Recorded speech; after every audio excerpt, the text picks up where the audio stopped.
আল্লাহু আল্লাহু তুমি জাল্লে জালালু, শেষ করা তো যায় না গে তোমার গুণগান। আল্লাহু আল্লাহু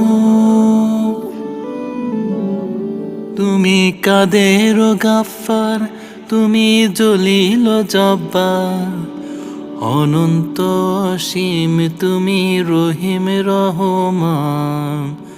আল্লাহু আল্লাহু তুমি মাটির আদমকে প্রথম সৃষ্টি করিয়া ঘোষণা করিয়া দিলে শ্রেষ্ঠ বলিয়া। তুমি মাটির আদমকে প্রথম সৃষ্টি করিয়া ঘোষণা করিয়া দিলে শ্রেষ্ঠ বলিয়া। তাই নূরের ফেরেশতা